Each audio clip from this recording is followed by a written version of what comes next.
अस्सलाम वालेकुम। अगर आप भी सोच रहे हैं आज चाय के साथ कौन सा स्नैक ट्राई करें, तो आप ये क्रिस्पी जो है क्रंची जो है कचौरी प्याज की ट्राई करें। ये हमारे पड़ोसी मुल्क भारत के इलाके राजस्थान की मशहूर जो है ना वो रेसिपी है। तो इसको फ्लास्क में ट्राई कीजिएगा। रेसिपी जो है फटाफट स्टार्ट करते हैं और फटाफट बन भी जाएगी।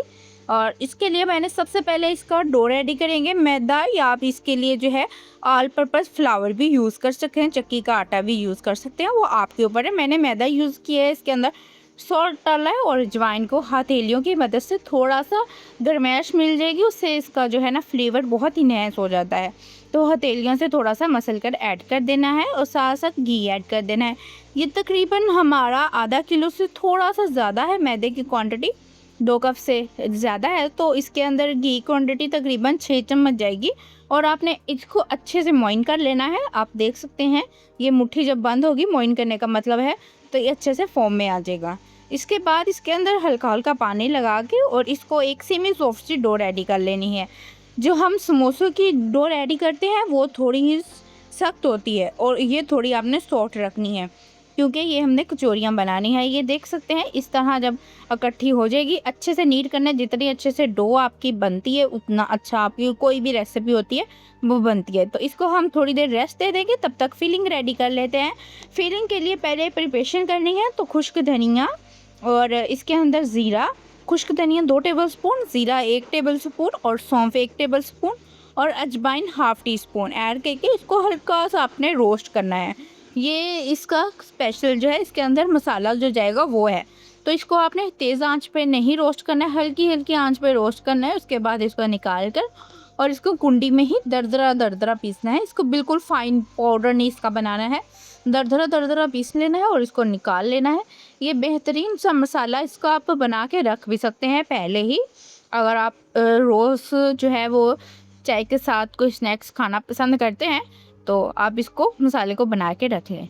इसके बाद इसके साथ ही हमने बेसन को रोस्ट करना है। आप भुने हुए चना भी यूज़ कर सकते हैं इसकी जगह। इसको भी हल्की आंच पे हल्का सा कलर चेंज आने तक, खुशबू आने तक इसको भून के रख देना है साइड पे। अभी कढ़ाई लेनी है, कढ़ाई के अंदर मैंने मस्टर्ड ऑयल डाला है, आप नॉर्मल भी यूज़ कर सकते हैं। मस्टर्ड ऑयल यूज़ करने का तरीका है उसको अच्छे से हॉट होने देना है, उससे उसका जो कच्चापन है वो ख़त्म हो जाता है। उसके अंदर अदरक, हरी मिर्ची ऐड की थी और उसके साथ ही अनियन ढेर सारे, तकरीबन ये 4 अदद अनियन थे मीडियम साइज़ के, और इसको मैंने बारीक बारीक छुरी से ही चॉप किया था। चॉपर में नहीं करना है आपने, बिल्कुल वो बारीक हो जाएगा। तो इसको थोड़ा सा जो है माइन सा इसको चॉप कर लिया। उसके बाद इसके अंदर वो मसाला ऐड कर दिया जो हमने रेडी करके रखा हुआ था। तकरीबन इस क्वांटिटी के लिए वो सारा ही क्वांटिटी बेस्ट है। उसके साथ ही नमक ऐड कर दिया है। इसको आपने प्याज को बहुत ज़्यादा जो है सॉफ्ट नहीं कर देना है, बस थोड़े खड़े खड़े रखने हैं, क्योंकि हमें इसका ही तो फ्लेवर चाहिए ज़्यादा। तो इसके अंदर हल्दी और लाल मिर्च भी ऐड कर दी है अपने जायके के हिसाब से। आप जो है हरी मिर्चें ही ऐड करना चाहते हैं तो हरी मिर्च ही इसके अंदर ऐड कर दें, लाल मिर्च और भी कम कर सकते हैं या बिल्कुल स्किप कर दें। स्पाइस आप इसमें अपने हिसाब से लेवल कर सकते हैं। इसके बाद इसके अंदर जो भुना हुआ बेसन रखा था हमने, इसको ऐड कर दिया है और ये देख सकते हैं इसका जो टेक्सचर है वो किस तरह का है। अभी ये थोड़ा सा हमने इसलिए ऐड किया है भुना हुआ बेसन, ताकि वो बाइंड हो जाए। इसके साथ इसके अंदर आपने नींबू का सत, टाटरी भी ऐड कर सकते हैं या आमचूर पाउडर। नींबू का सत इस रेसिपी में जाता है तो वो ऐड कर देना हाफ़ टी स्पून के करीब। तो इसको ये देख सकते हैं अभी ये थोड़ा सा बाइंडिंग में नहीं है, तो इसके अंदर आलू ऐड कर देंगे। आलू की क्वांटिटी आपने ज़्यादा नहीं रखनी है, 1-2 आलू ऐड करने हैं ताकि ये जो है ना बाइंड हो जाए बस। और बेसन भी ऐड किए है, उससे भी काफ़ी हद तक जो है ना ये हमारा मिक्सचर बाइंड हो जाएगा। आलू भी ऐड कर दिए हैं हमने, तो बेहतरीन किस्म का ये मिक्सचर हमारा रेडी हो चुका है। इसको आप पहले भी बना के रख सकते हैं और जब आपका दिल करे आप इसको कचौरी में भर के वो डो रेडी करके तो इसको आप इंजॉय कर सकते हैं।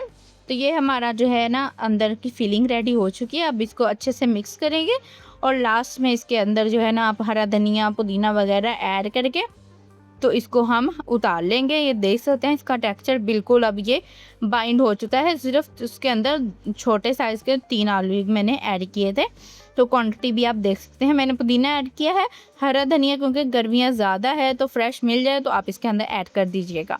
इसके बाद इसके देखें डो भी हमारी अच्छे से सॉफ्ट हो चुकी है, इसको निकाल लेंगे। और मैंने वो जो फिलिंग बनाई थी उसको देख सकते हैं आपने, मैंने बाउल की शेप में बना के रख लिया है साइड में। इससे जो है इसके अंदर स्टफ़ करना इजी हो जाएगा। और इस जो डो है इसमें से मैंने तकरीबन 11 पेड़े निकाले थे। तो आपने इस बात का ध्यान रखना है, ये अगर आधा किलो है तो 9 पेड़, इससे ज़्यादा नहीं आपने जो है काम छोटे या बड़े नहीं करने हैं। ये बेस्ट साइज़ है, आपने ये आधा किलो में से 9 ही जो है वो लोइयाँ निकालनी है। इसके बाद इसको किनारों को पतला कर लेंगे और ये देख सकते हैं कितने इजी से ये अंदर स्टफ़ हो जाएगा। साथ साथ मैंने घी भी गर्म रख दिया है।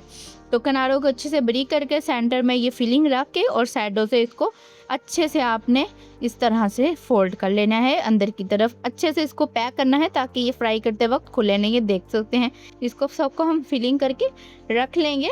और इधर हमारा ऑयल भी ऑलमोस्ट गर्म होने वाला है। ऑयल को आपने बिल्कुल हॉट गर्म नहीं करना है, बिल्कुल। आप देख सकते हैं जब मैं कचौरी आपको डाल के दिखाऊंगी, कचौरी डालने से पहले आपने उसको हल्का सा फ्लैट कर लेना है हाथों की मदद से।